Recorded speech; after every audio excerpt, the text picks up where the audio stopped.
أسألك يا من هو الله الذي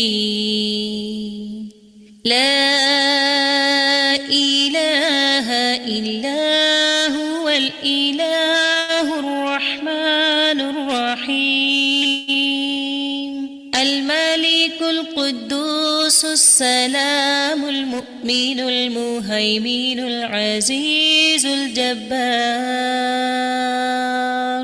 المتكبر الخالق البارئ المصور الغفار القهار الوهاب الرزاق الفتاح الخلاق العليم القابض الباسط القاهر المعطي المتر السيد السميع البصير الحكم الرب اللطيف الخبير الحليم العظيم الغفور الشكور القريب الكبير الحفيظ المقيت الحسيب المبين الكريم الرقيب المجيب الرفيق الحكيم الودود المجيد الشافي الشهيد الحق الوكيل القوي المتين الولي الحميد الجميل الأعلى النصير المالك المليك الحي القيوم الحافظ الواحد الأحد الصمد القادر المقتدر المقدم المؤخر الأول الآخر الأكرم الظاهر الباطن الواسع المتعال البر التواب الديان العفو الرؤوف الجواد المنان الطيب الغني الحفي العلي الستير القدير المولى المحسن الوارث المحيط الصبوح الذي ليس كمثله شيء وهو السميع البصير.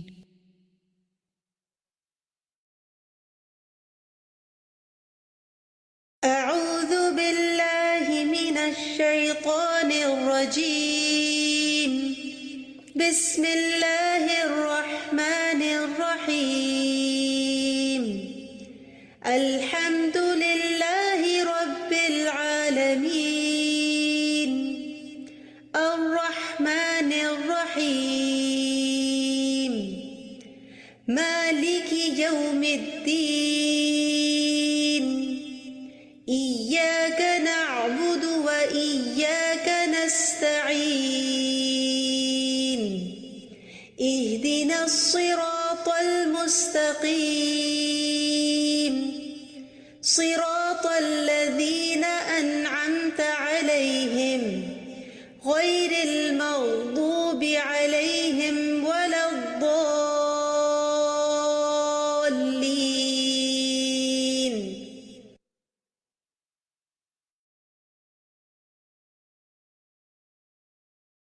نحمده ونصلي على رسوله الكريم أما بعد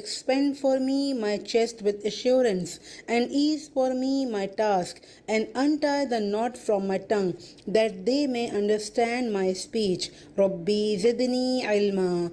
اے میرے رب میرے علم میں اضافہ فرما. My Allah, increase me in knowledge. اللہم فقہنی فی الدین. اے اللہ مجھے دین کی سمجھ عطا فرما. او اللہ grant me the understanding of دین. اللہم انی اسألک علما نافعا ورزقا طیبا وعملا متقبلا. اے اللہ بے شک ہم آپ سے نفع بخش علم، پاکیزہ رزق اور قبول ہونے والے عمل کا سوال کرتے ہیں. او اللہ indeed we ask you for beneficial knowledge, pure sustenance and acceptable deeds. اللہم انفعنی بما علمتنی وعلمنی ما ینفعنی وزدنی علما. اے اللہ مجھے فائدہ دے اس کے ساتھ جو تو نے مجھے سکھایا ہے، اور مجھے سکھا وہ جو میرے لیے فائدہ مند ہے، اور میرے علم میں اضافہ فرما. او اللہ benefit me through what you taught me and teach me what is beneficial for me and increase me in knowledge. آمین ثم آمین. رسول کریم صلی اللہ علیہ وسلم نے فرمایا بے شک لوگوں میں سے کچھ اللہ والے ہوتے ہیں. Allah has his own people among mankind. آپ صلی اللہ علیہ وسلم نے سے پوچھا گیا ان میں سے کون لوگ اللہ والے ہوتے ہیں؟ آپ صلی اللہ علیہ وسلم نے فرمایا قرآن والے ہی اللہ والے اور اس کے خاص لوگ ہوتے ہیں. The people of Quran are the people of Allah and those who are special to him. الحمدللہ آپ الہدا ای لرننگ کے پلیٹ فارم سے کورس کر رہے ہیں جو کہ باقاعدہ سرٹیفکیٹ کورسز آفر کرتا ہے، اور اپنے کورس کا سرٹیفکیٹ حاصل کرنے کے لیے آپ کو اپنے امتحان میں 80% نمبر حاصل کرنے ہوں گے، اور آپ کی اٹینڈنس کا 80% ہونا بھی ضروری ہے. کلاس کے بعد اپنے ای لرننگ پورٹل پر اپنی اٹینڈنس لگانا نہ بھولیے. آئیے شروع کرتے ہیں.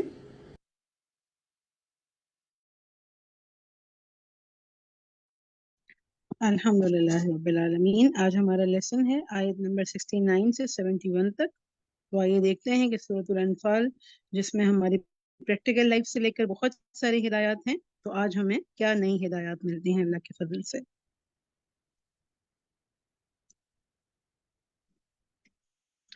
فَكُلُوا پس کھاؤ، سو ایٹ مما اس میں سے جو، فرام واٹ غنم تم غنیمت پائی تم نے، یو گوٹ ایز اے وار بوٹی، حلالن حلال لawful، طیبن پاک اینڈ گڈ، واتقو اور ڈرو اینڈ فیئر، اللہ اللہ سے، انا بے شک انڈیڈ اللہ اللہ، غفورن بہت بخشنے والا ہے، از often forgiving، رحیم نہایت رحم کرنے والا ہے، موسٹ مرسیفل. اللہم اغفر لنا ورحمنا.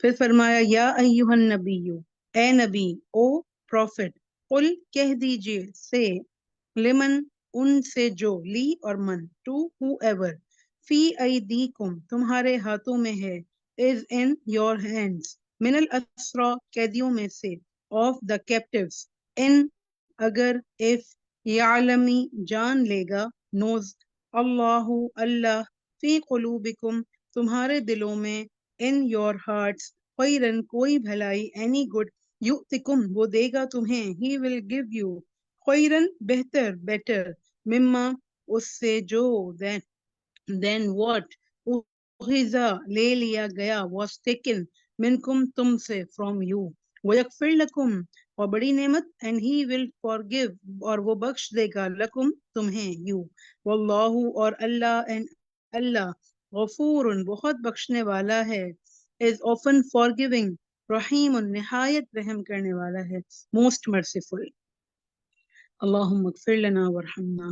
وَإِنْ اور اگر، بٹ if یریدو وہ ارادہ کریں گے، they intend خیانتک آپ سے خیانت کا، to betray you فقد پس تحقیق certainly خانوا انہوں نے خیانت کی، they have betrayed اللہ اللہ سے، من قبل اس سے پہلے، from before، فَأَمْكَنَ تو اس نے قابو میں دے دیا، so he gave you power، منہم انہیں، over them، واللہ اور اللہ، and اللہ علیم بہت علم والا ہے، is all knower، حکیم بہت حکمت والا ہے، all wise.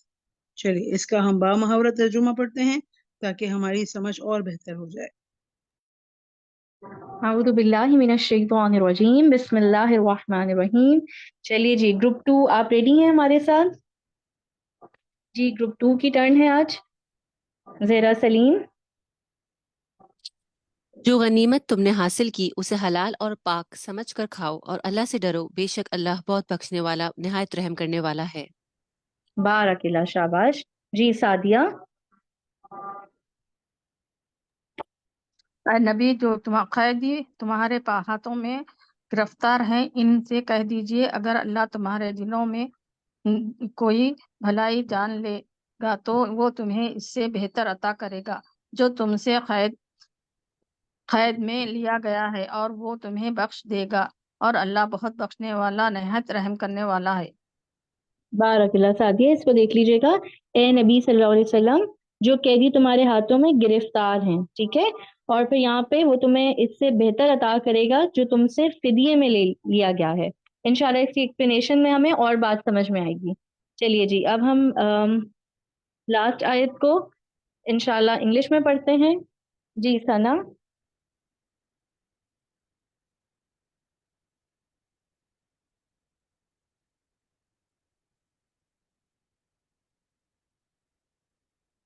G Sana Ahmad. But if they intend to betray you, then they have already betrayed Allah before, and He empowered you over them, and Allah is knowing and wise. الحمدللہ، بارک اللہ۔ آپ سب نے بہت اچھا پڑھا ہے، تو آئیے اب ہم ان آیات میں غور و فکر کرتے ہیں انشاءاللہ۔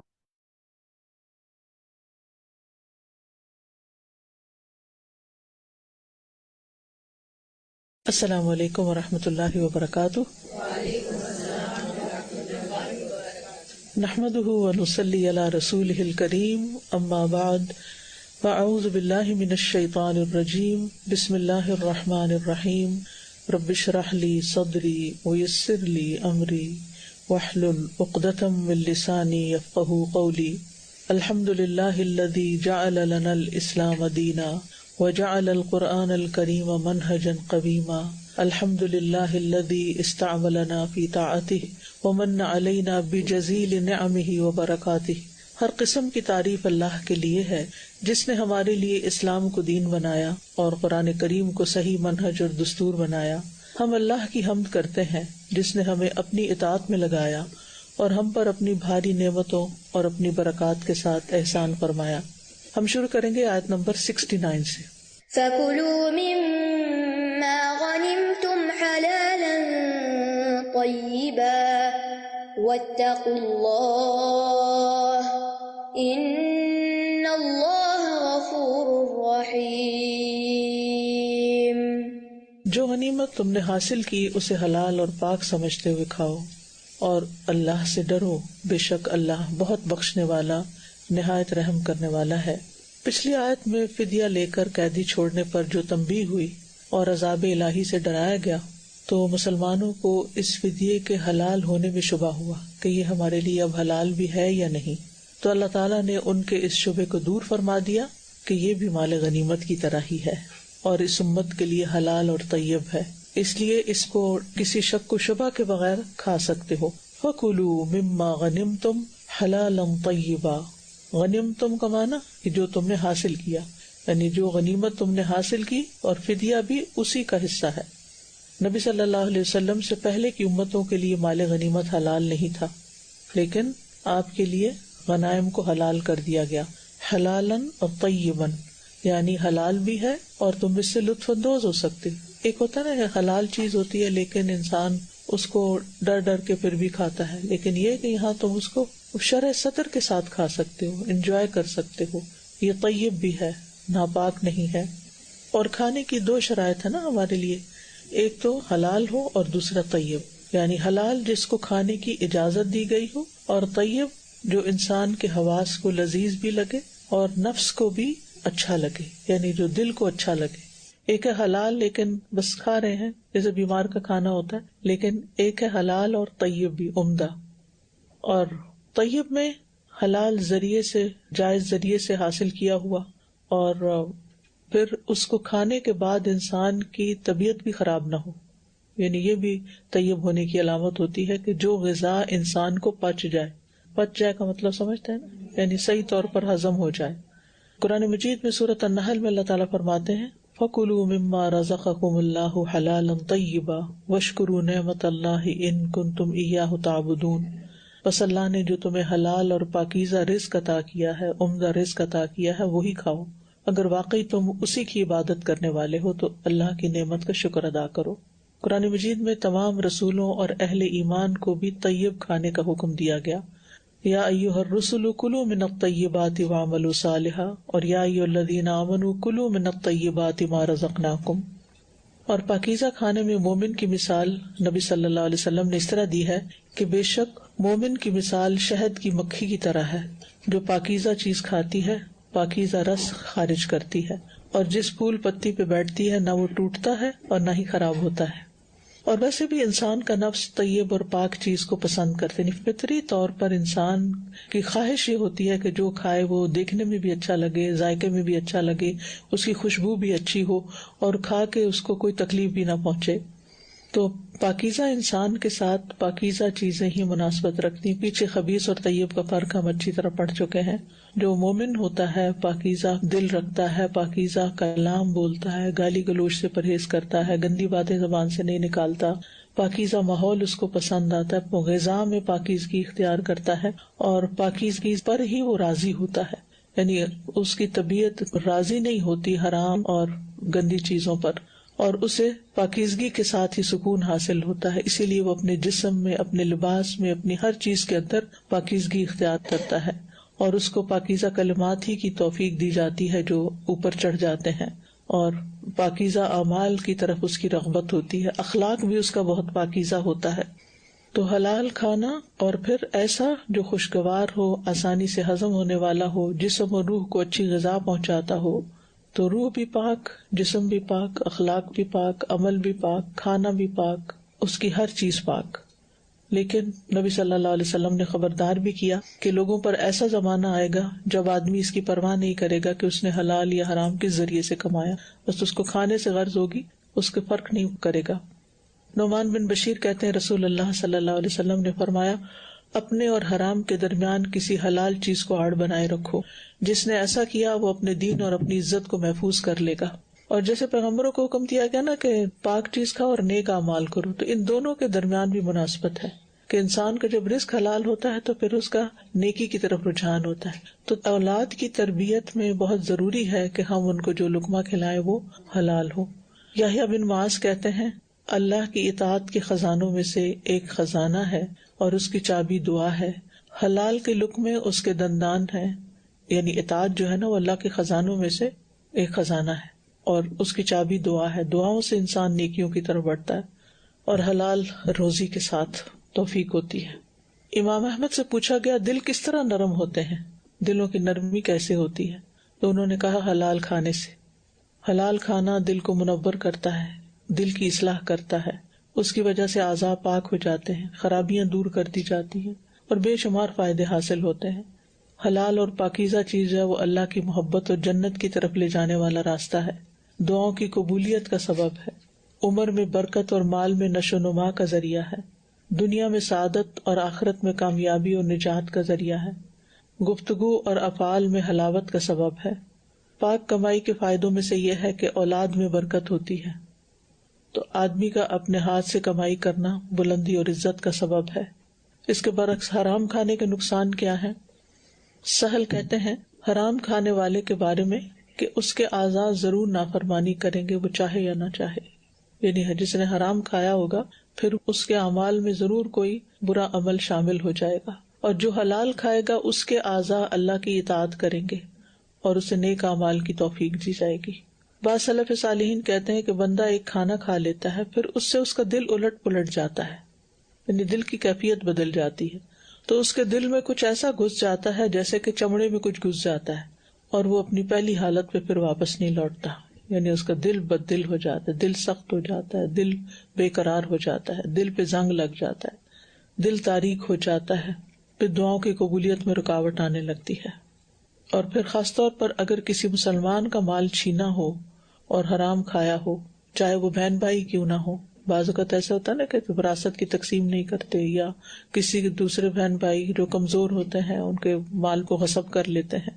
تو نبی صلی اللہ علیہ وسلم نے فرمایا جس نے کسی مسلمان کا ناحق ایک لقمہ بھی کھایا تو بے شک اللہ عز و جل اسے اتنا ہی جہنم کا کھانا کھلائیں گے، اور جس نے کسی مسلمان کا ناحق کپڑا پہنا تو بے شک اللہ عز و جل اسی سے اس کے مانند جہنم کا کپڑا پہنائیں گے. یعنی کسی کا مال، کسی کی عزت اور خون سب کچھ حرام ہے دوسرے مسلمان پر. یعنی صرف یہ نہیں کہ آپ اس کی بے عزتی نہیں کرو یا اس کے پیٹھ پیچھے اس کی غیبت نہیں کرو، بلکہ اس کے ساتھ ساتھ اس کو کسی طرح کا بھی اذیت دینا جو ہے وہ قابل مواخذہ ہے. اور خاص طور پر اگر اس کے مال پہ کوئی ڈاکہ ڈالا تو اس سے پھر اس کا بھگتنا ہوگا، اللہ یہ کہ وہ شخص حق معاف کر دے. ایک اور روایت میں آتا ہے کہ حرام مال سے پلا ہوا جسم جنت میں داخل نہیں ہوگا، یعنی حرام جلنے ہی کے لائق ہے. تو انسان کو حلال اور طیب رزق کی دعائیں بھی کرنی چاہیے. اللہم انی اسألک علما نافعا ورزقا طیبا وعملا متقبلا، اور اللہم اکفنی بحلالک عن حرامک واغننی بفضلک عمن سواک. پھر فرمایا واتقوا اللہ، اور اللہ سے ڈرو. تو مومن کی زندگی کا اصل مقصد اللہ کا تقوی اختیار کرنا ہے. یعنی غنیمت حاصل ہونا اصل مقصد نہیں کہ تم نے جنگ جیت لی، تمہیں مال غنیمت مل گیا، اب تم خوش ہو جاؤ کہ ہم کامیاب ہیں. نہیں، مومنوں کی کامیابی تقوی کے ساتھ ہے. اور حلال کے بارے میں انسان کو اپنا شدید محاسبہ بھی کرتے رہنا چاہیے، کیونکہ انسان تقوی کو پہنچ نہیں سکتا جب تک وہ اپنی ذات کا محاسبہ نہ کرے. محمود بن مہران کہتے ہیں انسان اس وقت تک متقی نہیں ہو سکتا جب تک وہ اپنی ذات کا محاسبہ بخیل شراکت دار سے بھی زیادہ شدید نہ کرے. یعنی اگر آپ کسی کے ساتھ شراکت کر کے کوئی کاروبار کر رہے ہیں تو جو دوسرا ہے وہ ایک ایک چیز کے اوپر نظر رکھتا ہے، اور اس نے کہیں وہ کوئی چیز اپنی طرف تو نہیں کر لی، اور یہاں تک کہ انسان یہ معلوم نہ کر لے کہ اس کا کھانا اور پینا اور لباس کس مال سے بنا ہوا ہے.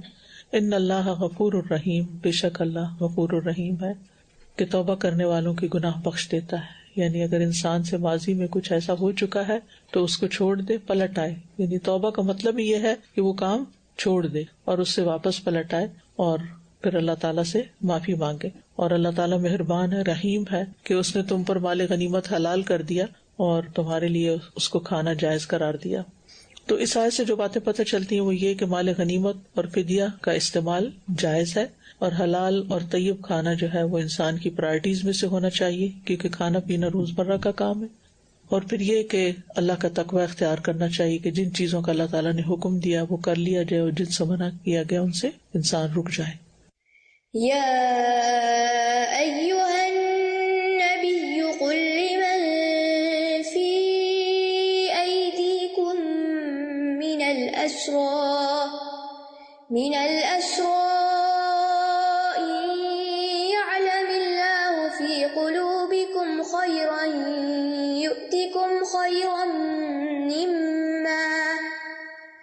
يؤتكم خيرا مما أخذ منكم ويغفر لكم والله غفور رحيم.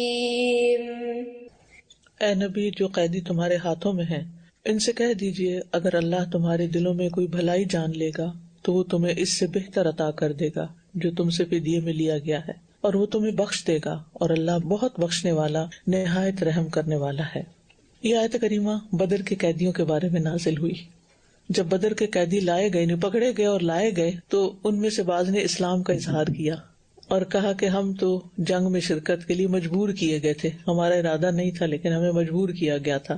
ان میں رسول اللہ صلی اللہ علیہ وسلم کے چچا عباس بھی شامل تھے. اس پر یہ آیت نازل ہوئی کہ اے نبی، جن لوگوں کو آپ نے جنگ بدر میں قید کیا ہے اور ان کو آزاد کرنے کے لیے ان سے فدیہ لیا ہے، آپ ان سے کہہ دیں کہ اگر اللہ تعالیٰ تمہارے دل میں صحیح ایمان اور اسلام کو جان لے گا تو تمہیں دنیا کا مال بھی عطا کرے گا اور آخرت میں بھی ثواب دے گا، اس سے بہتر جتنا فدیہ تم سے مسلمانوں نے لیا ہے. یعنی تم سے اس وقت تو فدیہ لیا گیا، اگر تم مسلمان ہو جاتے ہو تو یہ جو مال تم نے دیا ہے نا اپنی آزادی کے لیے، اس سے بھی زیادہ تمہیں واپس مل جائے گا، دنیا میں ہی مل جائے گا اور آخرت میں تو اور بھی ہے. یعنی فدیہ کی معافی نہیں دی گئی، وہ تو دینا ہی ہوگا، لیکن اگر دل سے مسلمان ہو گئے تو فدیے سے بہتر بدلہ ملے گا، جو دیا ہے اس سے بہتر مل جائے گا اور بخشش بھی ملے گی. انس رضی اللہ عنہ کہتے ہیں کہ انصار کے کچھ آدمیوں نے رسول اللہ صلی اللہ علیہ وسلم سے اجازت طلب کی. انہوں نے کہا آپ ہمیں اجازت دیں کہ ہم اپنے بھانجے عباس کا فدیہ چھوڑ دیں. آپ نے فرمایا ایک دن ہم بھی نہ چھوڑو. عباس رضی اللہ عنہ فرماتے ہیں کہ اللہ کی قسم یہ آیت میرے بارے میں اتری ہے جب میں نے رسول اللہ صلی اللہ علیہ وسلم کو اپنے اسلام لانے کی خبر دی اور درخواست کی کہ مجھ سے جو 20 اوقیہ فدیہ لیا گیا ہے اس کے بدلے میں مجھے کچھ دیں، تو آپ نے مجھے ان کے بدلے میں 20 غلام دیے جو سب میرے مال سے میرے لیے تجارت کر رہے ہیں. اس کے ساتھ میں اللہ سے مغفرت کی امید بھی رکھتا ہوں.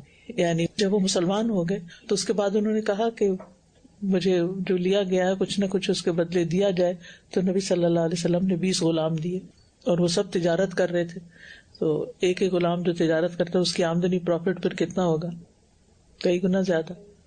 تو یا ایھا النبی، اے نبی صلی اللہ علیہ وسلم، قل آپ کہہ دیجیے، لمن فی ایدیکم جو تمہارے ہاتھوں میں یعنی پکڑے ہوئے ہیں، من الاسرى قیدیوں میں سے، یعنی کیا کہہ دیجیے، ان یعلم اللہ فی قلوبکم خیرا، اگر اللہ نے تمہارے دلوں میں کوئی خیر پائی، یعنی تم نے اسلام لانے کی نیت کی اور دل سے اسے قبول کرنے کا جذبہ تمہارے دلوں میں اللہ نے دیکھا، یؤتکم خیرا مما اخذ منکم، تو دنیا اور آخرت میں تمہیں اس سے بہتر واپس ملے گا جو تم سے لیا گیا، یعنی فدیہ. تو قیدیوں سے اچھے معاوضے کا وعدہ کیا گیا تھا. ایک مرتبہ نبی صلی اللہ علیہ وسلم کے پاس بحرین سے بہت سا مال آیا تو عباس رضی اللہ عنہ آپ کی خدمت میں حاضر ہوئے. تو آپ نے ان کو حکم دیا کہ وہ اپنے کپڑے میں جتنا مال اٹھا سکتے ہیں اٹھا لیں. تو انہوں نے اتنا مال اٹھایا کہ ان سے اٹھایا نہیں جا رہا تھا. وَيَغْفِرْ لَكُمْ ذُنُوبَكُمْ، اور وہ تمہارے گناہ بھی معاف کر دے گا. وَاللَّهُ غَفُورٌ رَحِيمٌ، اور اللہ غفور الرحیم ہے. تو اس آیت میں حضرت عباس رضی اللہ عنہ کی فضیلت کا بیان بھی ہے کہ یہ آیت ان کے بارے میں نازل ہوئی. دوسرا یہ کہ یہ بھی پتہ چلتا ہے کہ انسان کے دل میں بھلائی اور اچھی نیت کا ہونا اس کے لیے بہت بڑے خیر اور بھلائی کا سبب بنتا ہے. یعنی کوئی بھی نیکی شروع دل سے ہوتی ہے. اگر آپ کا دل اچھا ہے نا، آپ دل سے کسی کی خیر خواہ ہیں، آپ دل سے کسی کا بھلا چاہتے ہیں، آپ دل سے کسی نیک کام کے کرنے کا ارادہ کر لیتے ہیں، تو اللہ سبحانہ وتعالیٰ وہ دل دیکھتا ہے کہ اس بندے کے اندر کیا بھلائی ہے. یعنی اللہ ہمارے صرف ظاہر پہ معاملہ نہیں کرتا، ہمارے دل دیکھتا. ان اللہ لا ينظر الى صورکم واموالکم ولکن ينظر الى قلوبکم واعمالکم. اللہ تعالیٰ نہ تمہاری شکلیں دیکھتا ہے نہ تمہارا مال دیکھتا ہے، اور ہم انہی دو چیزوں کو سنوارتے رہتے ہیں، انہی دو چیزوں کے پیچھے ہوتے ہیں. لیکن وہ تمہارا دل دیکھتا ہے اور تمہارے اعمال دیکھتا ہے. اس کی نظر ہمارے دلوں پہ ہے.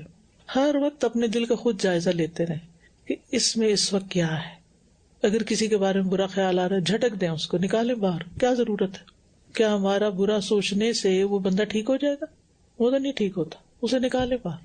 اس کے بجائے کوئی اچھی بات سوچے. اپنے آپ کو کسی ایسی چیز میں مصروف کریں، کوئی ایسی چیز پڑھیں، کسی اچھے انسان سے بات کریں، کسی اچھی مجلس میں چلے جائیں، اچھے کام میں لگ جائیں گھر کے. یعنی کوئی بھی ایسی چیز کریں کہ جس سے آپ کا دھیان بٹے کہ میں نے اپنے دل کو ٹھیک کرنا ہے. یہ آپ بھی نیت کریں گے، ارادہ کریں گے تو تبھی یہ کام ہونے کا ہے. کوئی اور تو باہر سے نہیں کر سکتا. باہر والے تو آپ کا چہرہ دیکھتے ہیں، اندر تو نہیں جھانک سکتے. اندر تو آپ ہی جھانک رہے ہیں یہ کیا کھچڑی پک رہی ہے.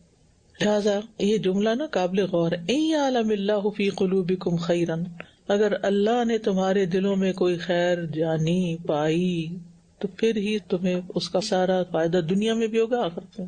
تو انما الاعمال بالنیات، انسان کو نیت کے حساب سے بدلہ ملتا ہے. تو کتنا بدلہ ملتا ہے؟ یؤتکم خیرا مما اخذ منکم، اس سے بہتر جو تم نے کچھ دیا. یعنی آپ کسی کے ساتھ سچے دل سے کوئی خیر خواہی کرتے ہیں، کسی کی پریشانی دور کرتے ہیں، کسی کا مسئلہ حل کرتے ہیں، کسی کی کوئی خدمت کرتے ہیں، کسی کو کچھ کھلاتے ہیں، کسی کو کچھ پہناتے ہیں، مطلب کچھ بھی کرتے ہیں اور بے لوث ہو کے کرتے ہیں اور اچھی صاف ستھری نیت کے ساتھ کرتے ہیں.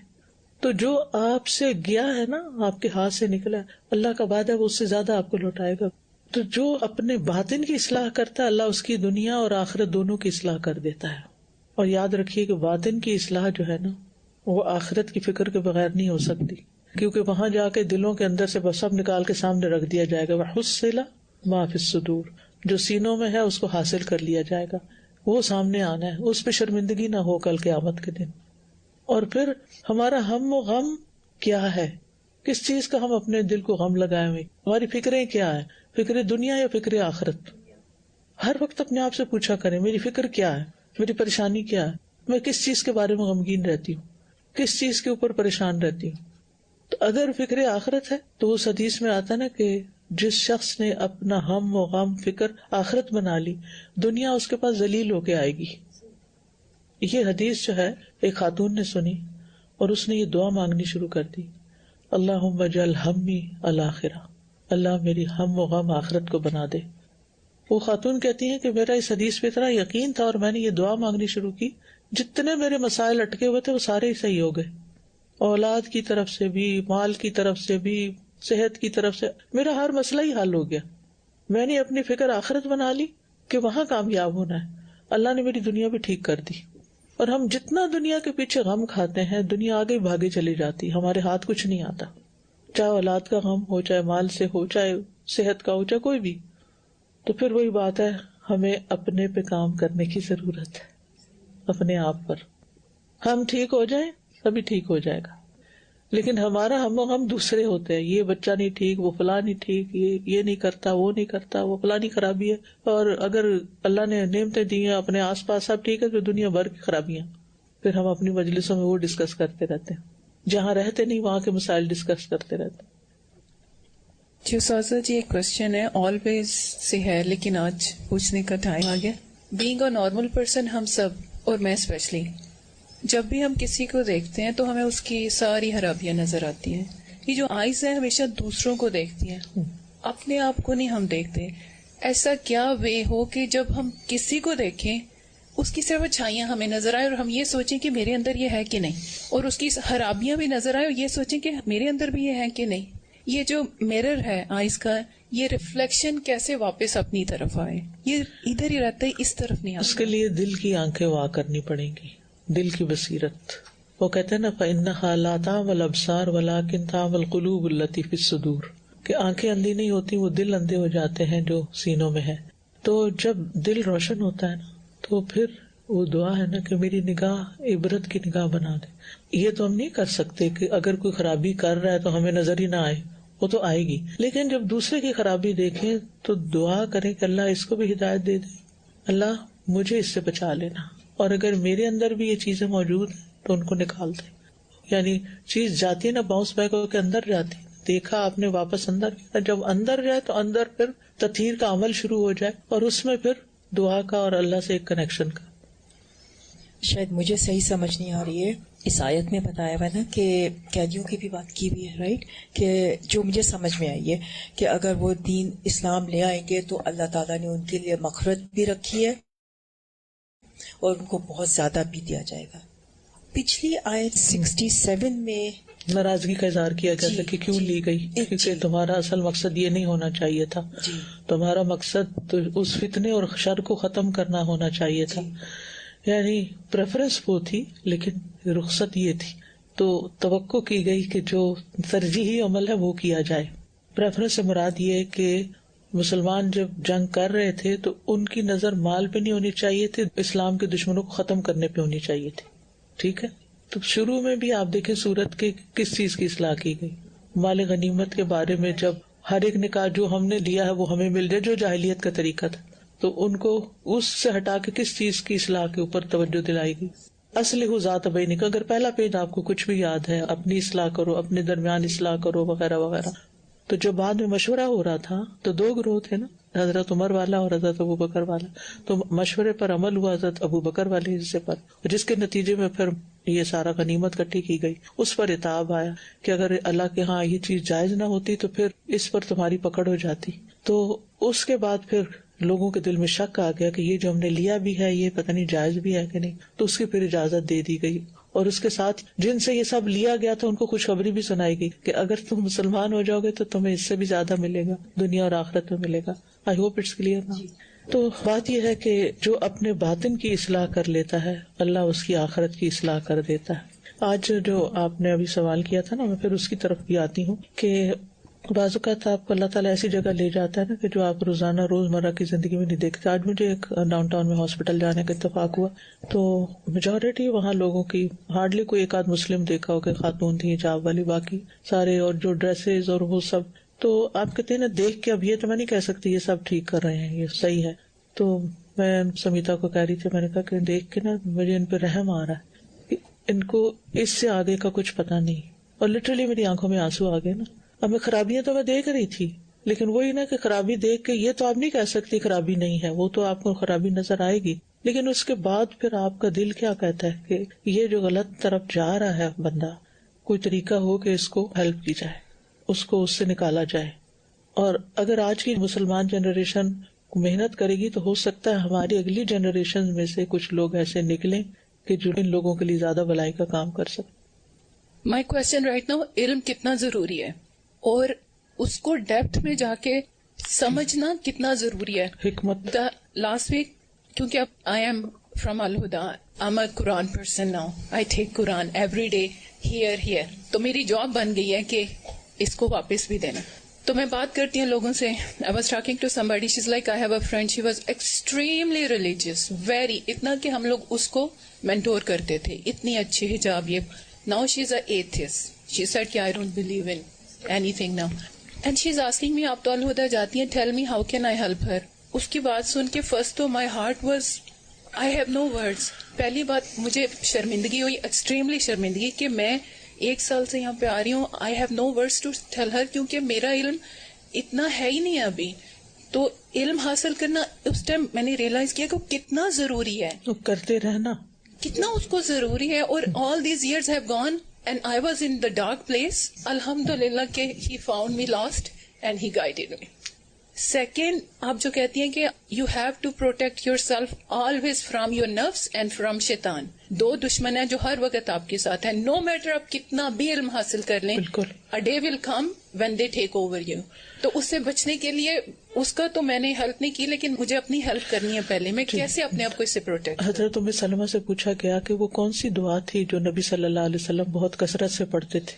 یا مقلب القلوب ثبت قلبی علی دینک. وہ اللہ کے رسول تھے جن کے پاس فرشتے آتے تھے جنہیں انہوں نے اپنی آنکھوں سے دیکھا تھا, جو آسمانوں پر اللہ تعالیٰ سے بات کر کے آئے تھے. اس سے بڑا علم الیقین اور حق الیقین اور عین الیقین کیا ہو سکتا ہے. لیکن اس کے باوجود وہ یہ دعا کرتے تھے. تو پھر ہم جیسے عام انسانوں کو جو اتنے فتنوں میں پڑے ہوئے ہیں, کبھی بھی دھوکہ نہیں کھانا چاہیے اپنے نفس کے شر سے. تو استقامت کی دعا ہی ہو سکتی ہے. تو بات یہ ہے کہ جو اپنے باطن کی اصلاح کر لیتا ہے, اللہ اس کی آخرت کی اصلاح کر دیتا ہے. اور جو اللہ کے لیے کسی چیز کو چھوڑ دیتا ہے, اللہ اس سے بہتر عوض اس کو عطا کرتا ہے. جو اللہ کے لیے کوئی چیز چھوڑ دیتا ہے, اللہ تعالیٰ اس سے بہتر اسے عوض دیتا ہے. یعنی بعض اوقات ہم سمجھتے ہیں کہ کوئی بہت پریشیس چیز ہماری, کوئی پریشیس پرسن, کوئی چیز ایسی جو ہمارے نفس کو بڑی عزیز تھی, جس کو ہم چھوڑ نہیں سکتے تھے, لیکن اللہ کی خاطر چھوڑ دی کہ اس میں ہماری آخرت کا نقصان تھا, تو اللہ سبحانہ و تعالیٰ اس سے بہتر اس کو عطا کرتا ہے. تو اسلام اور قرآن دونوں ہی خیر ہیں. جو اسلام کو اپنا لیتا ہے, اسلام میں داخل ہو جاتا ہے, وہ خیر کا سودا کر لیتا ہے. اور جو اسلام میں داخل ہونے کے بعد قرآن کے ساتھ تعلق جوڑ لیتا ہے, وہ خیر کا سودا کر لیتا ہے. اور جو کچھ قرآن بتاتا ہے وہ کرتا چلا جاتا ہے, تو خیر ہی خیر ہے. وَإِن يُرِيدُوا خِيَانَتَكَ فَقَدْ خَانُوا اللَّهَ مِن قَبْلُ فَأَمْكَنَ مِنْهُمْ وَاللَّهُ عَلِيمٌ حَكِيمٌ. اور اگر یہ آپ سے خیانت کا ارادہ کرے تو در حقیقت اس سے پہلے یہ اللہ سے خیانت کر چکے ہیں, تو اس نے انہیں تمہارے قابو میں دے دیا, اور اللہ بہت علم والا, بہت حکمت والا ہے. نبی صلی اللہ علیہ وسلم کو تسلی دی جا رہی ہے, اور قیدیوں کے لیے وعید ہے کہ اگر یہ مشرکین فدیہ دے کر اپنی جان چھڑا لیں اور بظاہر اسلام کا اعلان کر کے آپ کو دھوکہ دینا چاہیں اور مکہ پہنچ کے واپس کفر کی طرف لوٹ جائیں, تو آپ اس کی پرواہ نہ کریں کہ انہوں نے اوپر اوپر سے اسلام کا اظہار کیا. انہوں نے تو پہلے بھی کفر اور شرک کا ارتکاب کر کے اللہ اور اس کے رسول سے خیانت کی تھی, تو اللہ نے انہیں آپ کے بس میں کر دیا, آپ کا قیدی بنا دیا. اگر انہوں نے پھر دھوکہ دیا اور اندر سے کچھ اور باہر سے کچھ کا معاملہ کیا, تو اللہ تعالیٰ پھر انہیں ایسی ذلت سے دوچار کرے گا اور پھر انہیں تمہارے پاس قیدی بنا کے لے آئے گا. وَإِن یریدو سے مراد یہ ارادہ کریں, یعنی قیدی ارادہ کریں, خیانت کا, آپ کے ساتھ خیانت کا, یعنی آپ کو دھوکہ دینے کا, کہ زبان سے اسلام کا اظہار کریں اور اصل میں اسلام نہ ہو. فقد خانوا اللہ من قبل, تو انہوں نے اس سے پہلے یعنی بدر سے پہلے کفر کا ارتکاب کیا, شرک کا ارتکاب کر کے اللہ سے خیانت کی. فامکن منہم, تو اللہ نے ان کو تمہارے بس میں کر دیا, تمہارے قابو میں دے دیا. واللہ علیم حکیم, اور اللہ بڑے علم والا ہے, بڑی ہی حکمت والا ہے, ہر چیز کو اس کے مقام پہ رکھتا ہے, ہر چیز کو جانتا ہے. تو اس آیت سے یہ پتہ چلتا ہے کہ اللہ تعالیٰ نیتوں سے واقف ہے، اس لیے اللہ سے ڈرنا اور اخلاص اپنانا بڑا ضروری ہے. وہ صرف ظاہر پہ فیصلہ نہیں کرے گا، وہ اندر کو دیکھے گا کہ یہ بندہ چاہتا کیا تھا. اچھا، بعض اوقات ہم کہتے ہیں نا یہ کام میں نہیں کر سکتی، کوئی بھی اسلام کا حکم آتا ہے تو ہم پہلے ہی سوچ لیتے ہیں میں نہیں کر سکتی. تو کہا جاتا ہے کہ یہ وہ شخص کہتا ہے جس کا ارادہ ہی نہیں ہوتا کرنے کا. جس کا کسی کام کے کرنے کا ارادہ ہوتا ہے وہ امپاسبل کو بھی پاسبل کر لیتا ہے، پھر اللہ تعالیٰ اس کے لیے رستے آسان کر دیتا ہے، اس کو توفیق دے دیتا ہے اور وہ کر لیتا ہے. اسی لیے کہا گیا نا کہ جو شہادت کا شوق رکھتا ہے اگر وہ میدان میں شہید نہیں بھی ہوتا، بستر پہ بھی مرتا ہے، اس کو اجر شہید کا مل جاتا ہے. اور اگر کوئی ساری زندگی کبھی بھی شہادت کی دعا یا خواہش ہی نہیں رکھتا تو وہ منافق ہو کے مرتا ہے. یعنی انسان کو اس حد تک اللہ تعالیٰ کے ساتھ خالص ہونا چاہیے کہ اے اللہ میں اپنی ہر چیز تیرے لیے قربان کر سکتا ہوں، مال اولاد تو کیا، میں تو اپنی جان بھی تجھے دے سکتا ہوں. اللہ کا حق اتنا بڑا ہے، اور جان دی ہوئی اسی کی تھی. حق تو یہ کہ حق ادا نہ ہو، ہم جان دے کے بھی حق ادا نہیں کر سکتے، باقی تو کیا دیں گے اللہ. اللہ تعالیٰ ہمیں اپنا تابعدار اور فرما بردار بنا لے.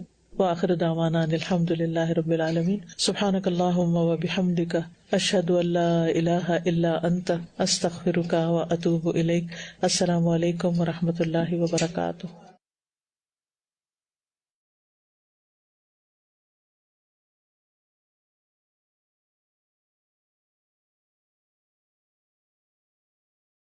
وعلیکم السلام ورحمۃ اللہ وبرکاتہ. اللہ تعالیٰ ہم سب کو اپنا تابع دار اور فرما بردار بنا لے انشاءاللہ.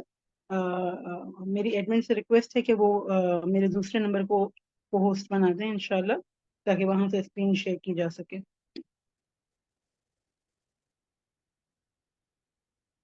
جی رابعہ، آپ کو میری آواز آ رہی ہے؟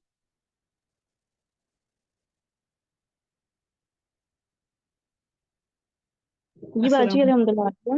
آ رہی ہے، ٹھیک ہے الحمدللہ. مہنور.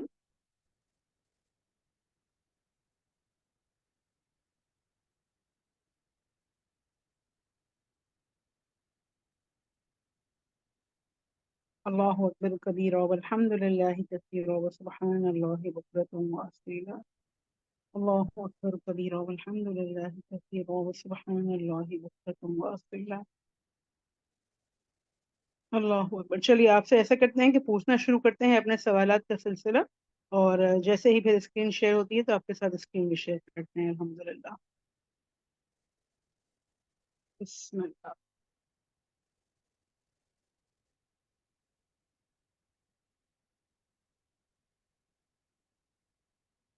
چلیے آیت نمبر 69 سے 71 تک ہم اپنا ڈسکشن کریں گے. اور سب سے پہلی بات میری اور آپ کی پسندیدہ چیز کی بات کی گئی، کھانے کی بات. آیت نمبر 69 میں کھانے کی کن دو شرائط کا ذکر کیا گیا ہے؟ جی امروزہ آپ بتائیے. اور پاک، اب حلال اور پاک، حلال اور طیب پاک یعنی اور طیب. شاباش، طیب. حلال اور طیب، الحمدللہ. حلال اور طیب. آئیے دیکھتے ہیں کہ ہمارے پاس دوسرا سوال کیا ہے. حلال اور طیب میں کیا فرق ہے؟ جی امرین آصف. جی حلال وہ ہوتی ہے جو کہ انسان کو لذیذ لگتی، حلال جو اللہ تعالیٰ کی طرف سے حلال ہوتی ہے، اور طیب ہوتا ہے جو کہ عمدہ ہوتا ہے، لذیذ ہوتا ہے. حلال ہمارے لیے جائز ہوتا ہے، اور طیب جس میں ہمیں ہماری اٹریکشن ہوتی ہے، ہمیں اچھا لگتا ہے، ہم اس کو کھانا چاہتے ہیں یا اس کا ذائقہ ہمیں پسند آتا ہے.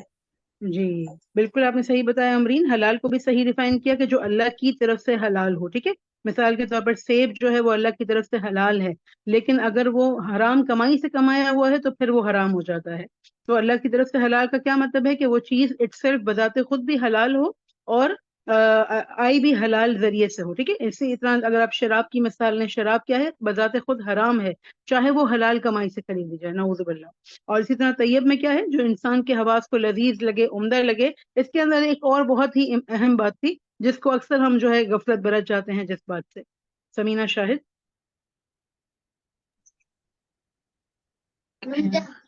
حلال اور پاک اس میں یہ ہے کہ اللہ تعالیٰ نے جو ہمیں حلال اور پاکیزہ رزق عطا کیا ہے، اس عمدہ رزق، اس میں یہ ہے کہ اس کی عبادت کرنے والے ہوں اور اللہ کی نعمت کا شکر ادا کرے. بارک اللہ فیکم. میرا سوال یہ ہے کہ طیب کے اندر ایک چیز تو یہ آ گئی کہ جو انسان کو لذیذ لگے، ہے نا، کھانے میں لذیذ لگے، ٹیمپٹنگ ہو، دیکھنے میں آپ کو اچھی لگ رہی ہو، الحمدللہ. لیکن ایک اور چیز طیب کے اندر تھی. ثنا عبدال. جی باجی، طیب کے اندر وہ چیز ہے جو کھانے کے بعد آپ کی طبیعت خراب نہ ہو. اب اکثر ہمیں ایسی چیزیں جو ہضم ہو جائے، جو اگر چیز کھانے سے آپ کی طبیعت خراب ہو رہی ہے اور آپ کو منع ہے تو پھر وہ آپ کو نہیں کھانی چاہیے. بالکل، بارک اللہ فیکم. اور اس میں ہر انسان ویری کرتا ہے نا، کسی کو کوئی چیز پرابلم کر رہی ہوتی ہے اور کسی کو سوٹ کر رہی ہوتی ہے. اب ایک ہی جیسے چیز کھانے سے. جی جی کسی کو ثنا. شوگر ہے تو ان کو چاہیے، کسی کو شوگر ہے تو ان کو چاہیے کہ وہ چینی والی چیزیں نہ کھائیں. حالانکہ جیسے آم ہے بہت اچھا ہے، سیزن ہے، لیکن اگر اس کو، کیونکہ ہمارا سب سے زیادہ اہم کیا ہے کہ ہم اپنی حفاظت کریں. اللہ تعالیٰ نے ہمیں اتنی بڑی نعمت ہے زندگی، ہمیں اس کی حفاظت کرنی چاہیے. تو اگر کوئی چیز ہماری طبیعت خراب ہو رہی ہے اس سے اوائڈ کرنا چاہیے، چاہے وہ حلال ہی کیوں نہ ہو. جی بارک اللہ فیکم. اور سم ٹائمز اس میں اعتدال کا خیال رکھنا بہت ضروری ہوتا ہے. ٹھیک ہے، اب اگر جیسے مثال کے طور پر کوئی ایسا ٹھنڈا ہے، کوئی ایسا میٹھا ہے جس کو کھانے سے زیادہ طبیعت خراب ہو جاتی ہے، آپ نے ایک ماڈریٹ وے میں کھایا، نارمل تھوڑا سا مقدار کھایا تو آپ کو سوٹ کر گیا. لیکن اگر آپ اس کو زیادہ لینے لگتے ہیں تو پھر کیا ہوتا ہے، آپ کی طبیعت خراب ہوتی ہے. اور جب طبیعت خراب ہوتی ہے تو پھر کیا ہوتا ہے، ظاہر ہے آپ کا کسی کام میں دل نہیں لگ رہا ہوتا، جو ہماری پروڈکٹیوٹی ہے وہ کم ہو جاتی ہے، جو کہ مطلوب نہیں ہے. بلکہ انسان کو پروڈکٹیو ہونا چاہیے. بالکل کس کی طرح، شہد کی مکھی کی طرح. میری اسکرین پھر سے آ رہی ہے انشاءاللہ. بسم اللہ الرحمن الرحیم.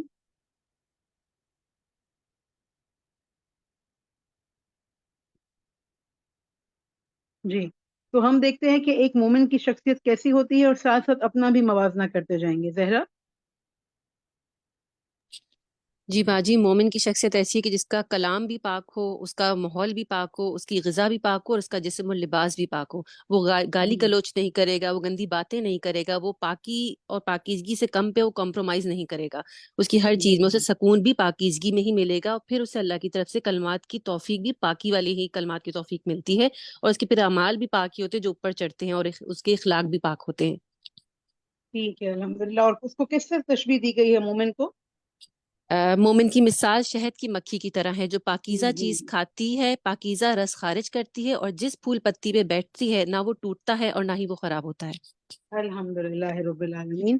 تو شہد کی مکھی کو کبھی آپ غور کریں نا، انشاءاللہ سورہ نحل میں شہد کی مکھی کے بارے میں تفصیل سے آپ پڑھیں گے کہ وہ کس طرح سے جو ہے پروڈکٹیو ہوتی ہے. شروع سے آخر تک اس کا کام ہی شہد بنانا ہوتا ہے. وہ پوری زندگی اپنی محنت کرتی ہے شہد بنانے میں، جس کو اللہ تعالیٰ نے قرآن مجید میں شفا بتایا ہے.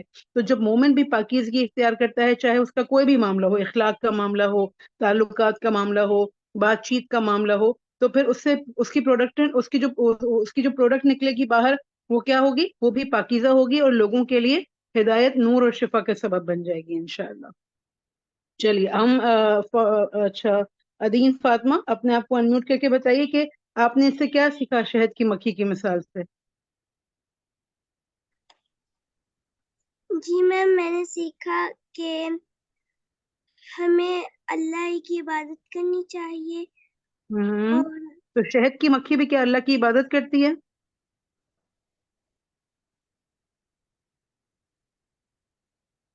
کیا کہتی ہیں دین؟ آپ کا کیا خیال ہے؟ سوچیں. آپ یہ کہیں گے کہ جی بالکل کرتی ہے، کیونکہ جس مخلوق کو اللہ نے جو کام دیا ہے، اگر وہ کام کر رہی ہے، اللہ کی اطاعت کر رہی ہے، تو دراصل وہ کیا کر رہی ہے؟ اللہ کی عبادت ہی کر رہی ہے. ٹھیک ہے گڑیا؟ تو آپ نے بالکل کہا، بالکل صحیح کہا کہ شہد کی مکھی کی طرح ہم نے کیا کرنا ہے؟ اللہ کی ایسی عبادت کرنی ہے کہ اس میں پھر کسی کو شریک نہیں کرنا اور پوری بات ماننی ہے. بارک اللہ. فوزیہ اشرف، اس کو ریڈ کیجئے. آپ کی اسکرین پر ایک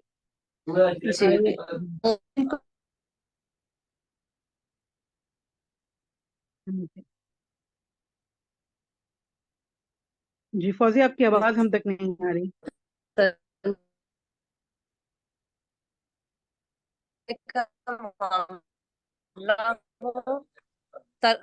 ہر طرح کی گفتگو بھی بہترین ہوتی ہے، اخلاق و عمل بھی پاک ہوتا ہے. بارک اللہ فیکم. اب ہمیں انشاءاللہ آج کے ہمارا لیسن ہے، ہمارا ہوم ورک ہے کہ ہم اس بات کو یاد رکھیں اور اپنی 24 گھنٹے اپنی مصروفیت کو چیک کرتے رہیں کہ ہماری چوائسز کیا تھیں انشاءاللہ.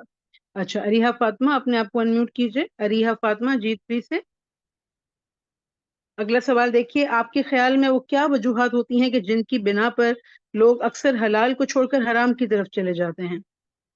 اب ہم اس کو ذرا لسٹ ڈاؤن کرتے ہیں. ٹھیک ہے جی، چلیں اریحہ آپ اپنے آپ کو جب تک انمیوٹ کرتی ہیں، جب تک ہم ہیبا سے پوچھتے ہیں. جی میرے حساب سے ہماری ضرورتیں جن کو ہم حد سے زیادہ پھیلا لیتے ہیں ان کو پورا کرنے کے لیے پھر ہم مطلب ہم عورتیں بہت سارے ایسے معاملات ہیں گھروں کے جس میں پھر وہ اپنے شوہروں پہ زور ڈالتی ہیں، پھر شوہر دوسرے طریقے کمانے کی طرف ان کا دھیان ہوتا ہے کہ گھر کے مسائل کو حل کرنے کے لیے وہ غلط کاموں میں لگتے ہیں۔ تو صبر کی کمی اور اس تعلیم کی کمی کی وجہ سے حرام کی طرف جاتے ہیں، اور پھر جب حرام جسم میں شامل ہو جاتا ہے تو پھر ہماری دعائیں قبول ہونا بند ہو جاتی ہیں۔ اچھا، تو آپ نے ہبا یہ بتایا کہ جن وجوہات کو ہم نے لسٹ ڈاؤن کرنا ہے ان میں ایک لا علمی ہے، ٹھیک ہے، اور لا علمی جب ہوتی ہے تو پھر ظاہر ہے وہ ایک صبر کا بہت بڑا بے صبری کا بہت بڑا سبب بنتی ہے، کیونکہ علم جی ہو تو انسان نہ ہونے کے باوجود بھی صبر کر لیتا ہے، لیکن اگر علم نہ ہو تو پھر اس کو اس چیز پر صبر نہیں آتا۔ بارک اللہ۔ ابھی ہم صرف وجوہات پہ فوکس کریں گے کہ جس کی بنا پر لوگ حلال کو چھوڑ کر حرام کی طرف لپکتے ہیں، جس میں سے دو کو ہم نے لکھ لیا ہے۔ فردوس بانو۔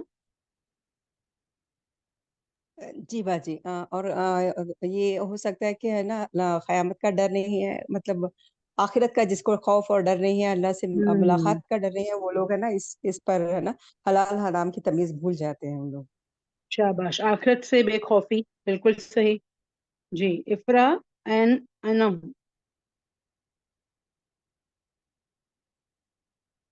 جی اپنے آپ کو انمیوٹ کیجئے۔ باجی آواز آ رہی ہے؟ آ رہی ہے بیٹی۔ باجی ایک خواہش کی پیروی ہوتی ہے نا کہ ہم بس اپنی خواہش کی وجہ سے ہر ہاں کرتے ہیں۔ بالکل، خواہش کی پیروی۔ اب کچھ اور افرا یا انم اس میں بیٹا ایڈ کر سکتی ہیں کہ یہ خواہش کی پیروی کس معاملے میں ہوتی ہے؟ مثال کے طور پر میرے پاس ایک بہت اچھا خوبصورت پرس ہے، ٹھیک ہے، ہینڈ بیگ۔ اب میں نے دیکھا کہ میری فرینڈ کے پاس جو ہے وہ ایل وی کا پرس اور یا بیگ ہے اس کے ہاتھ میں، میرے ہاتھ میں نارمل ہے۔ اب کیا ہوگا؟ مجھے کیا کرنا چاہیے؟ اصولاً تو یہی کرنا چاہیے نا، مطلب کہ جو آپ کے پاس ہے اسی میں شکر ادا کریں، لیکن وہ ایک نفس اور شیطان ہمیں کہتا ہے کہ نہیں ہم بھی ان کی طرح لیں اور اس طرح۔ ہوں اچھا، جزاک اللہ، بارک اللہ۔ بالکل آپ نے صحیح کہا بیٹا کہ ہمیں اپنی چیز پر بہت خوش ہونا چاہیے اور قناعت اختیار کرنی چاہیے۔ اگر تو میں خرید سکتی ہوں کوئی برانڈ یا لگژری تو میں ضرور کروں، لیکن اگر میں نہیں خرید سکتی، افورڈ نہیں کر سکتی، یا میں یہ سمجھتی ہوں کہ میں اس کے بدلے کوئی اور نیکی کا کام اچھا کر لوں گی، کسی شخص کی مدد کر سکتی ہوں، تو پھر مجھے کیا کرنا چاہیے؟ یہاں میں نے خواہش کی پیروی سے رک جانا ہے۔ اور یہ ہر چیز کے معاملے میں ہے، چاہے ہمارے اپنی ضروریات ہوں، ہمارے جو ہمیں لگژریز کی طرف سم ٹائمز لے جاتی ہیں۔ کبھی کبھار ایسا ہوتا ہے کہ ہم کھانے پینے میں بھی لوگ حرام کی طرف کیوں جاتے ہیں؟ زبان کے ذائقے کی وجہ سے، نعوذ باللہ۔ جی شکیب بانو اگزامپل ایڈ کیجیے گا۔ باجی اپنے پاس جو نعمتیں موجود ہوتی ہیں اس کو کمتر اور حقیر جاننا اور دوسروں کی نعمتوں کو پانے کی کوشش کرنا، ان کی نعمتوں کو حاصل کرنے کے لیے غلط ذرائع استعمال کیے جاتے ہیں۔ بارک اللہ، بالکل آپ نے بہت لالچ اور اچھی بات گرفت۔ کہی۔ سوری شکیب، میں نے آپ کو میوٹ کر دیا ہے۔ آپ نے بہت اچھی بات کہی کہ سم ٹائمز ہمیں اپنی نعمت نظر نہیں آ رہی ہوتی ہے، ہماری اپنی نظر میں اس کی کوئی ویلیو نہیں ہوتی ہے، جو کہ بالکل ٹھیک بات نہیں ہے۔ اگر ہم نعمت کو ویلیو کریں تو آپ یقین کریں کہ نعمت میں اتنی برکت ہوتی ہے، وہ سالہ سال نسلوں تک سم ٹائمز کام کر جاتی ہے۔ لیکن اگر ہم اپنی ہی نعمت کو حقیر جانیں گے تو پھر نعمتوں کی ناقدری کے علاوہ کوئی بھی عمل نہیں نکلے گا۔ ارم قریشی ایک مثال ایڈ کیجیے۔ جی باجی یہی میں بھی یہ کہہ رہی تھی کہ خواہشات نفس ہی ہے انسان کی، کیونکہ اس کے پاس 2 گاڑی ہیں اور میرے پاس کیوں نہیں ہے، تو حرام اس چکر میں۔ اور میں نے لوگوں کو یہ بھی کہتے ہوئے سنا، کیا فرق پڑتا ہے کہ حرام، ساری دنیا حرام کما رہی ہے تو وہ بھی کما لے، کیونکہ حرام آرام سے مل جاتی ہے جاب باجی، لیکن حلال کمانا بہت مشکل ہے۔ اور اگلی مثال بتا دوں کہ آپ لوگوں کو حلال کی طرف کیسے مائل کریں گے۔ جی میں پھر پوچھتی ہوں آپ سے، میں پوچھتی ہوں بعد میں۔ اچھا، یہ آپ نے ارم بہت ہی اہم بات کی کہ حلال کمانا مشکل ہے اور حرام بہت آسانی سے مل جاتا ہے، اور حلال کمانا ہم یہ تو چلے کہہ سکتے ہیں کہ ایز کمپیئر ٹو حرام مشکل ہے، لیکن آپ یقین کریں یہ وقتی مشکل ہوتی ہے، بندے کا تھوڑا سا امتحان ہوتا ہے۔ جب بندہ حلال کی دنیا میں قدم رکھ دیتا ہے اور حلال پہ ہی جمے رہتا ہے تو پھر اس کو اللہ جو قناعت اور جو سکون دیتے ہیں نا، وہ دولت جو ہے وہ سب سے بڑی ہوتی ہے۔ وہ کہتے ہیں نا گنا، سب سے بڑی نعمت جو ہے وہ نفس کا گنا ہے، سب سے بڑی دولت، کہ نفس بے نیاز ہو جائے، ہر ایسی چیز سے اوپر اٹھ جائے کہ یہ اس کے پاس کیا ہے، اس کے پاس کیا ہے، اپنی چیز میں وہ خوش ہو الحمدللہ۔ اور دوسری ایک بہت اہم بات آپ نے گاڑیوں کی مثال دی تو مجھے بالکل ذہن میں آیا کہ سم ٹائم ایسی بڑی بڑی خواہشات پوری کرنے کے لیے لوگ سود پر قرضہ جو ہے اٹھا لیتے ہیں، اور وہ سود پر آ جاتے ہیں صرف اور صرف اپنی خواہشات پوری کرنے کے لیے، یہ شو کرنے کے لیے کہ ہم بھی جو ہے بڑی بڑے برانڈز یا بڑی بڑی جو ہے اپنی ہمارا اسٹیٹس بہت بڑا ہے، نعوذ باللہ. تو ہمیں ان سب سے بچنا چاہیے. آج بہت زیادہ تاکید کی ہماری پیاری استاذہ نے کہ اپنے کھانے کو، اپنے ہر چیز کو، اپنے پینے کو، اپنے لباس کو، اپنی جو بھی ایسیسریز ہم استعمال کرتے ہیں بڑی سے چھوٹی تک، اس کو دیکھیں کہ وہ ہمارے پاس کہاں سے آ رہی ہیں اور اس کا سورس کیا ہے انشاءاللہ. چلیے اب ہم یہ دیکھیں گے کہ ہم لوگوں کو حلال کی طرف کیسے مائل کریں گے. ہینڈز ڈاؤن کر لیجئے اور جن کے پاس ان کا آنسر ہے وہ اس کو انشاءاللہ شارٹلی بتائیں. جی ارم.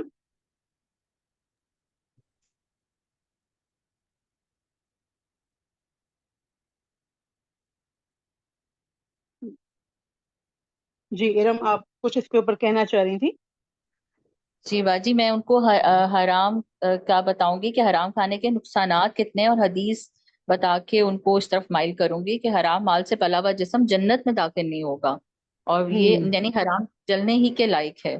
تو اس سے شاید وہ اس طرف آ جائیں، اور پھر ان کو حدیث بتاؤں گی، اور پھر کہ ان کی اولاد نافرمان نکل آئے گی اور وہ اعزار نافرمانی کی طرف چلے جائیں گے، وہ نیکی کی طرف نہیں بڑھیں گے. تو شاید جی اس طرف بارک اللہ فیکم. یعنی حدیث شیئر کرنا، نقصانات بتانا. اچھا، یہاں آپ لوگوں کے کامنٹ لینے سے پہلے میں تھوڑا سا اس میں ایک چیز ایڈ کروں گی کہ حکمت سے ضرور کام لینا ہے. ٹھیک ہے، دیکھیں ہم یہاں پر ماشاءاللہ پہلے پارے سے آئے اور اب ہم ماشاءاللہ 10th پارے پہ ہیں، تو جب چیز ہمیں بتائی جاتی ہے تو اس کے لیے ہمارا دل بالکل کھل چکا ہے کہ یہی صحیح ہے اور یہی حق ہے. لیکن جو شخص جو ہے کسی اور چیز میں مبتلا ہے نعوذ باللہ، اس کو جا کے اگر ہم کہیں گے نا کہ this is right and this is wrong, تو شاید وہ ہماری بات نہیں سنے گا. پھر وہ ہماری عام سی بات بھی نہیں سنے گا، وہ ہمارے اور اپنے درمیان ایک بیریئر لے آئے گا اور اس کے اور ہمارے درمیان ایک حجاب آ جائے گا. تو اگر آپ اپنے ہمارے دین کو بھی اگر ہم دیکھیں نا کہ نبی کریم صلی اللہ علیہ وسلم پر قرآن مجید 23 سالوں تک نازل ہوتا رہا، اور اس میں یہ جو تدریج ہے، یہ جو گریجولی اور سلولی نزول ہے قرآن مجید کا، اس کے اندر ایک بہت بڑا حکمت یا بہت بڑی ریزن یہ تھا کہ لوگوں کو آہستہ آہستہ اسلام کی طرف لایا جائے. یہ جو تدریج ہوتی ہے نا، آپ اگر دیکھیں آپ قرآن مجید میں شراب کا جو حرمت آئی ہے، وہ ڈائریکٹ اللہ نے یہ نہیں کہا کہ شراب حرام ہے، بلکہ سورہ نحل میں فرمایا کہ جو یہ پھل ہوتے ہیں تازہ، ان سے تم روزی، عمدہ روزی بھی ہے اس میں تمہارے لیے، اور تم اس سے شراب بھی بنا لیتے ہو. پہلا حکم یہ دیا. پھر کہا کہ نماز کی حالت میں جو ہے نشے کی حالت میں نماز کے قریب نہ جاؤ. تو پہلے صرف چھوٹی چھوٹی سی ہنٹس دیے کہ جو سمجھدار لوگ ہوں گے وہ خود ہی چھوڑنا شروع کر دیں گے.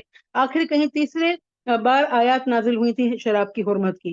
ٹھیک ہے، تو ہمیں بھی یہی کرنا چاہیے کہ ہم جنرلی بات کرتے رہیں، علم کو پھیلاتے رہیں، احادیث شیئر کرتے رہیں، نقصانات شیئر کریں، کسی کو ڈائریکٹ نہ کریں. ہاں، جب ہمیں لگے کہ ہم نے کسی کو بہت علم بتایا، قرآن اور حدیث پڑھا ہوا ہے، سمجھ رکھتا ہے، اس کے باوجود بھی وہ نہیں چھوڑا، تو پھر آپ اس کو اسٹریٹ بات بھی کر سکتے ہیں. تو انشاءاللہ حکمت کی دعا بھی کرنی ہے اور حکمت سے کام بھی لینا ہے. سائمہ خان. جی مجھے اس میں ایک چیز یہ سمجھ میں آئی کہ کئی لوگوں کو نا یہ پتہ ہی نہیں ہوتا کہ یہ سورس حرام یا حلال ہے. تو یہ بھی اویئرنیس بہت ضروری ہے کہ وہ سورس جس کو وہ استعمال کرتے ہیں یا ہم استعمال کرتے ہیں اس کے بارے میں صحیح پتہ بھی ہونا چاہیے. تو وہ جو چیز جی جس سورس سے وہ لے رہے ہوتے ہیں، جو طریقے اختیار کر رہے ہوتے ہیں، اس کو حلال ہی سمجھ رہے ہوتے ہیں، جی ان کے نزدیک اس بالکل. میں کوئی قباحت نہیں ہوتی. ہاں تو مجھے یہ چیز بالکل. سمجھ میں آئی کہ یہ اویئرنیس بھی بہت ضروری ہے. جی بالکل. اور اللہ کرے کہ ہم بھی انشاءاللہ علم حاصل کریں. یہ جو نیا کورس ہونے جا رہا ہے نا، یہ ڈپلوما کورس ہے. اس کورس کے بعد الحمدللہ ہمارے اندر اتنی قابلیت پیدا ہو جاتی ہے اس کورس کو کرنے کے بعد کہ ہم عوام الناس میں پورے شرح صدر سے علم پھیلا سکتے ہیں الحمدللہ. تو آپ نہ صرف خود یہ کورس کرنے کی کوشش کریں بلکہ لوگوں کو بھی بہت زیادہ موٹیویٹ کریں کہ صرف 18 مہینے میں آپ کتنا کچھ حاصل کر لیں گے. ٹھیک ہے، کیونکہ جب لوگوں کو علم آئے گا اور علم کا نور پھیلے گا تو خود بخود حرام کے اور گناہوں کے اندھیرے یہ سب دور ہو جائیں گے. شارمین. باجی جیسے آپ نے کہا نا حکمت سے کرنا چاہیے کوئی بات، تو انسٹیڈ آف ہم ان کو یہ کہیں کہ تم جو کر رہے ہو حرام ہے، یا ان کو حرام کی زیادہ بارے میں فوکس کرنے کے بجائے ہم ان کو تھوڑا سا ایجوکیٹ کریں حلال کی رزق کے حاصل کرنے کے فائدے اور اللہ تعالیٰ سے تعلق جڑنا، اس کو اولاد کا مابعد ان کو اس کے فوائد بتائیں، تو یہ زیادہ مجھے لگتا ہے بہتر ہوگا. بارک اللہ، آپ نے بہت ہی اچھی بات کی کہ حلال رزق کے بارے میں ایجوکیٹ کرنا، اس کو ان کے فائدے، یعنی جیسے عام زبان میں ہم کہتے ہیں نا کہ فضیلت اعمال فضائل اعمال. ٹھیک ہے، اب یہ فضائل اعمال میں یہ تو ویسے ایک کتاب کا نام ہے جس میں صحیح اور موضوع ضعیف احادیث بعض اوقات سب جمع کر دی گئی ہیں، لیکن یہ ایک ہمارے پاس احادیث کا ذخیرہ ہے، قرآن کی آیات کا الحمدللہ ذخیرہ ہے کہ جو فضائل اعمال پر مبنی ہے کہ آپ نماز پڑھیں گے تو یہ ہوگا، یعنی فائدہ بتایا گیا ہے۔ تو جب آپ لوگوں کو فائدہ بتائیں گے نا تو خود بخود ان کو اندر سے نوک نوک ہوگا، علم بھی آئے گا۔ جیسے سائمہ نے کہا کہ بعض اوقات علم نہیں ہوتا، تو آپ علم بھی بتائیں، اور جو علم بھی دے سکتے ہیں انشاءاللہ، اور فوائد کے لیے تو ہر کوئی انٹرسٹڈ ہوتا ہے، کسی کو بھی فائدے جاننا اور جو ہے پروفٹ کا پتہ چلنا، یہ بڑا ہی سب کے لیے ایک انٹرسٹڈ ہوتا ہے۔ بارک اللہ۔ راہیلہ الطاف۔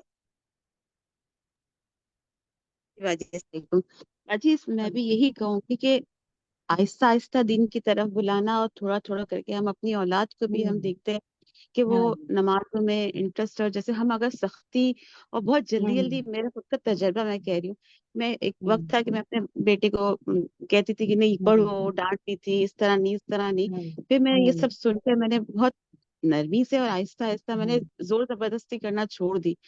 آپ یقین مانے آہستہ آہستہ الحمدللہ نماز کی طرف، نماز تو اللہ میرا شروع سے پڑھتا ہے، لیکن تیزی میں پڑھنا اور اچھی باتیں سننا، حلال حرام کی تمیز کرنا، یہ میں نے جب سے آہستہ نرمی سے سب بتانا شروع کیا نا، تو الحمدللہ وہ سب چیزیں فالو بھی کرتا ہے، دیکھتا ہے، سنتا ہے لیکچرز، بہت سی چیزیں چھوڑ دی اس نے۔ لیکن میں یہی کہوں گی کہ آہستہ اور نرمی سے کسی کو بھی ہم کوئی بھی چیز ہم سمجھائیں تو وہ انشاءاللہ ضرور اللہ اس کے دل میں ڈال دیتا ہے۔ یہ خاص طور پر اولاد کے لیے میں اپنی ہماری کہتی ہوں کہ ہاں اولادوں میں بھی آج کل جزاک جو اللہ حالات خیراً ہیں، کثیرا۔ یہ حلال حرام کی مشکل ہے، بہت تمیز کرنا مشکل ہے، لیکن اگر ہم نے شروع سے عادت ڈالی، الحمدللہ بڑے بچے ہیں باہر بھی گئے ہیں، لیکن انہوں نے اس شاپ میں بھی جاب نہیں کی جہاں یہ شراب وراب اور اس طرح کے، اور نہ ادھر سے کچھ جاب کی تو بھی کھایا نہیں کہ یہ لوگ پتہ نہیں کس برتن میں حلال کھانا بھی بناتے ہوں گے، نہیں پتا۔ یہ صرف ذرا سی ان کو آرام سے سکون سے ہم اگر ان کو بتا دیتے ہیں تو ان کی سمجھ میں سب کو، کسی کو بھی، سب کو آتا ہے نا کہ یہ کرنا چاہیے، نرمی سے کرنا چاہیے یہ جزاک اللہ باتیں۔ خیراً کثیرہ۔ بارک اللہ فیکم کہ آپ نے یہ ہم سب کے ساتھ شیئر کیا، اور مجھے وہ حدیث یاد آ گئی کہ اللہ تعالیٰ جب کسی خاندان کے ساتھ بھلائی کا ارادہ کرتے ہیں، کسی فیملی کے ساتھ، تو اس کے اندر نرمی ڈال دیتے ہیں، اور یہ جو نرمی ہے یہ دین کی تبلیغ کی ایک بہت بڑی حکمت ہے۔ اس سے آہستہ آہستہ اس طرح سے معاملات خوبصورت ہو جاتے ہیں، اور جن کو آپ ہدایت پہ لانا چاہتے ہیں وہ بھی آ جاتے ہیں۔ اور ابھی آپ نے راحیلہ کا تجربہ بھی سنا۔ اللہ تعالیٰ آپ سے قبول فرمائے انشاءاللہ۔ سارا کامران علی۔ جی میم، میں اس بات میں یہ ایڈ کرنا چاہوں گی کہ اکثر یہ ورکنگ پلیسز پہ بھی جس طرح ہم دیکھیں، جیسے ہماری ایک بہن نے بتایا کہ ہم خواتین اپنی جب خواہشات کا بہت زیادہ اظہار کرنے لگتی ہیں تو جو ہمارے مرد حضرات ہیں وہ مجبور ہو جاتے ہیں، اور پھر وہ آسان راستہ اپنانے میں وہ اس بات کا خیال نہیں رکھ پاتے کہ یہ کس ذریعے سے آ رہا ہے۔ تو اسی طرح میم ورکنگ پلیسز میں بھی، یا جنرلی بھی کچھ جگہوں پہ، لیکن زیادہ تر میں نوٹ کرتی ہوں ورکنگ پلیسز میں ایسا ہوتا ہے کہ آپ سے جو لوور اس پہ ہوتے ہیں، اور وہ آپ سے اگر ہیلپ مانگتے ہیں کہ میرا کائنڈلی یہ کام بھی کر دیں، وہ کام بھی دیکھ لیں، یا مجھے اس کو ہم سفارش میں بھی کہہ سکتے ہیں، ایک طرح سے سفارش کے زمرے میں بھی لیا جا سکتا ہے۔ تو اس میں بھی ایسا ہوتا ہے میم، بظاہر یہ لگتا ہے کہ جیسے ان کی نا مدد کر رہے ہیں ہم لوگ، لیکن ایسا ہو جاتا ہے کہ جو میں محسوس کرتی ہوں کہ ہم لوگ صحیح راستہ شاید نہیں اپنا رہے ہوتے۔ ایک جو رائٹ اور رانگ بھی آ جاتا ہے اس میں، رائٹ اور رانگ کی جو بڑی فائن لائن ہوتی ہے نا جو اس کو ڈیفائن کرتی ہے، تو وہ ہم کراس کر جاتے ہیں صرف اس شخص کو فائدہ پہنچانے کے لیے، حالانکہ وہ صرف ہم اپنے مطلب ہم اس کو دیکھیں، ہماری نیت صاف ہوتی ہے، ہم نیکی کے زمرے میں کرنا چاہ رہے ہیں، لیکن ہم یہ نہیں دیکھ رہے کہ ہم کیا صحیح راستہ اپنا رہے ہیں اس کو خوش کرنے کے لیے، یا اس کی اس خواہش کو پوری کرنے کے لیے۔ جو ورک پلیس پہ ہوتے ہیں نا لوگ، ان کی بات کریں تو یہاں پر ہمارے مرد حضرات کو بھی اس چیز میں گائیڈنس کی مجھے لگتا ہے بہت ضرورت ہے، جو کام پہ جاتے ہیں ڈیلی اور ورک پلیسز میں جاتے ہیں، جو بڑے عہدوں پہ ہوتے ہیں، جن کے ہاتھ میں بہت اختیار ہوتا ہے۔ میں یہ اس کو ایڈ کرنا چاہوں بالکل جی، بارک اللہ فیکم، بہت اہم مثال آپ نے ایڈ کی۔ شازیہ سلیم۔ جی ٹیچر، اس میں ایک چیز یہ بھی میں ایڈ کر سکتی ہوں کہ ہم نا مطلب یہ تو بتا دیتے ہیں حرام ہے یا حلال ہے، لیکن اس کی کوئی اگر کوئی اس طرف ہے، جیسے آج کل ہمارے معاشرے میں